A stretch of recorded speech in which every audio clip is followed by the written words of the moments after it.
que é asma eosinofílica não alérgica? Então, a asma, é importante essa pergunta, porque a asma é dividida em dois tipos, asma alérgica e asma não alérgica.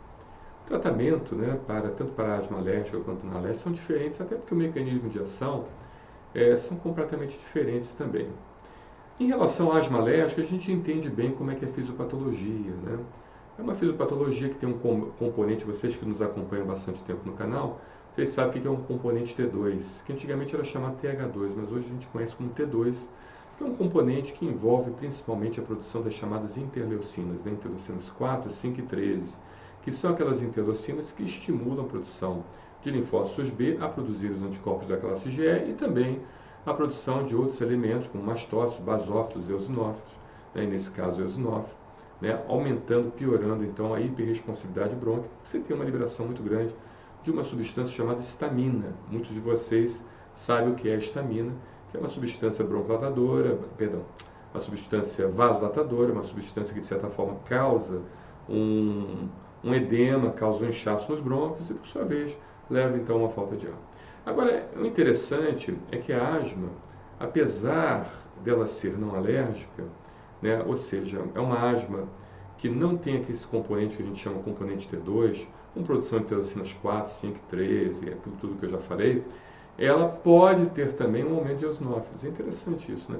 A gente não entende muito bem qual é o mecanismo de ação da asma não alérgica, tá? Isso é importante nós.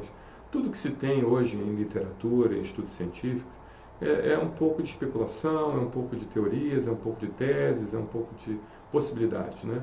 Você não tem ainda algo muito definido em relação ao endótipo do paciente que tem a chamada asma não alérgica. O que é endótipo? Endótipo são aquelas substâncias, as células, tudo aquilo que acontece dentro do paciente que vai dar então uma manifestação mais visível, mais palpável, chamado fenótipo.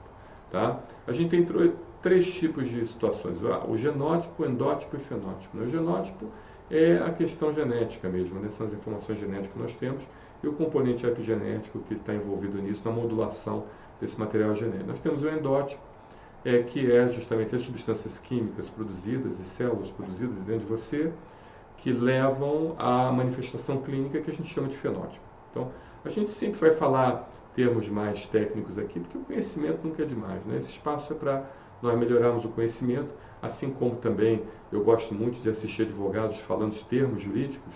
Acho muito interessante isso, como também engenheiros e outras áreas afins, né? Geopolítica, sou apaixonado por geopolítica. Eu acho que vocês que também gostam de medicina, né? Pelo menos como leigos, né? Vocês de vez em quando ouvirem termos técnicos, para isso melhorando seu vocabulário é bom.